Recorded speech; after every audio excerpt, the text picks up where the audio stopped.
I was trained for one submarine, my guys were trained to do what they were told. That's a deadly combination. We all know organizations where people just follow the leader into disastrous situations. So I got my guys together and I said, hey, we got a problem here.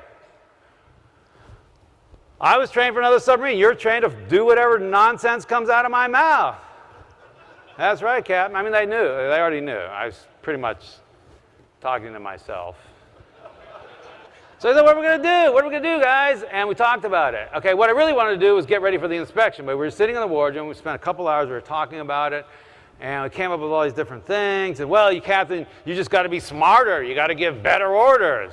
It's like, well, how am I going to learn a whole nuclear submarine, miles of valves and pipes? I spent a year learning Olympia, 2 weeks over here. So in a year, we'll be safe? That's not going to work. We had to deploy the submarine in 6 months. So we talked about it, and they said, okay, there's only one logical solution. We figured it out. You, they're pointing at me, you shut up.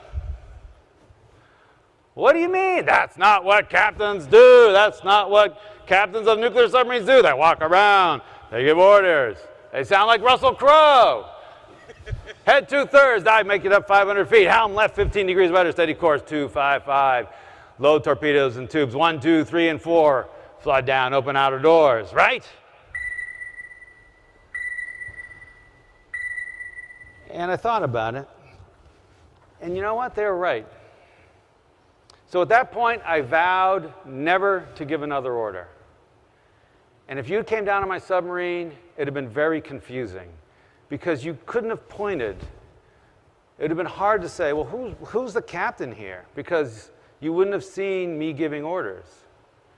I did retain one order. The final order to launch a weapon, a torpedo or a missile, I kept with me because I felt that since that was going to result in the deaths of other human beings, that I didn't want that on anyone's conscience but mine. That was my moral and ethical responsibility. But even though everything else, in the Navy, there's long lists of things that says the captain has to authorize. Captain should authorize. You got a couple nukes in your group, they'll tell you it's true.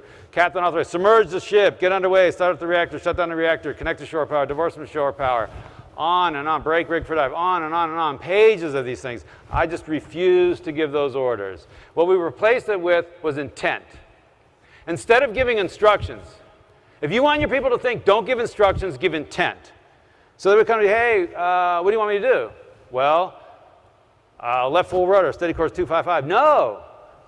I say, well, what are we trying to accomplish here today? Well, we're trying to get in position so that when the enemy submarine comes through, okay, so where do you think we should position the ship? Maybe over here. Good idea. Go there. You give intent to them, and they give intent to you. So my officer stopped requesting permission. And every other submarine, Captain, request permission to submerge the ship. Submerge the ship. Submerge the ship, aye. On Santa Fe, Captain, I intend to submerge the ship. Very well. And they did it. And it might seem like it's a very small, nuanced change of language, but it was hugely powerful because the psychological ownership now shifts to them. They need to discover the answer. Otherwise, you're always the answer man. You can never go home and eat dinner. And so we started doing this. And it was hugely powerful. Actually, we went another step.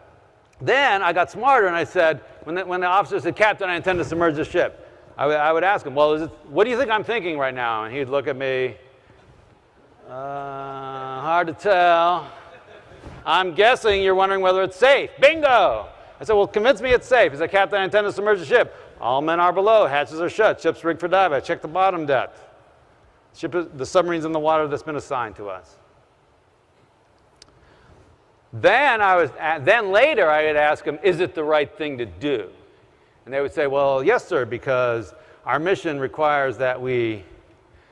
And these are the two pillars that I think support this idea of giving control. These are the two pillars that need to be in place. The technical competence, which is represented by, is it safe?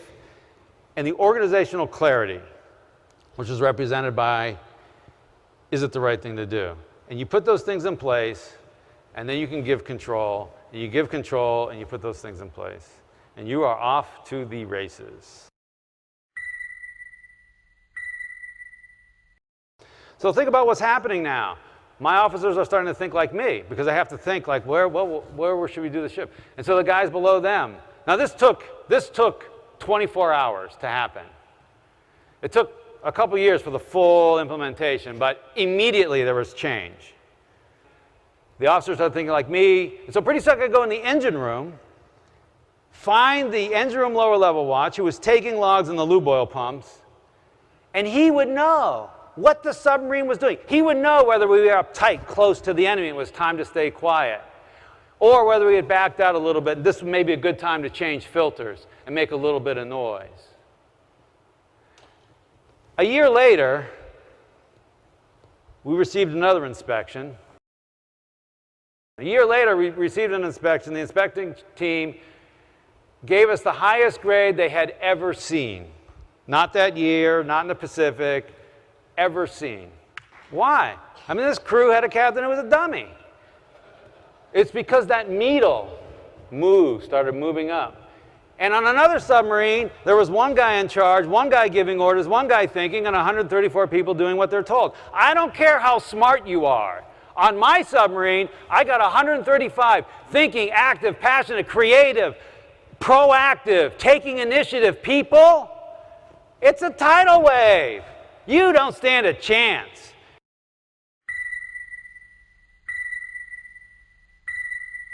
Here's the solution. Move the authority to where the information is. You mean the software engineer can decide whether we ship the software? Yeah. You mean the client, my salesman can close the deal? Well, up to $1,000. No. Yes. Whatever the price? Yes. What does it take to make that happen? Now, if you're picturing a lot of people out there doing crazy things and a bunch of arrows going in a bunch of different directions, you have the wrong picture. You create the environment so that those people are out there making decisions as if the CEO were standing right behind them. And if it's not the same decision, it's actually a better decision because they have the information.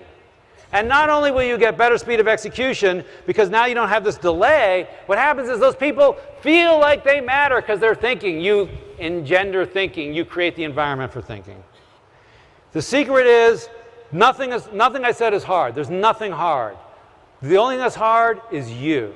It will feel wrong. You've been genetically and culturally programmed to take charge and make it happen. Take control and attract followers. And what you want is to give control and create leaders. It will feel wrong, and you will repeatedly start down this path if you so choose, and then you'll be angry at yourself like I was. And you will have a failure, and you'll go back to the old ways. And you will pick yourself up, and you will go again, and you will go again. And by doing so, you will achieve the greatest thing possible. You will have achieved greatness, not because of the deeds and acts that you did, but because you set an environment where the people around you and their families and their schools and their organizations and their businesses, they've achieved greatness. That will be the greatest thing of all. Go forth and be great.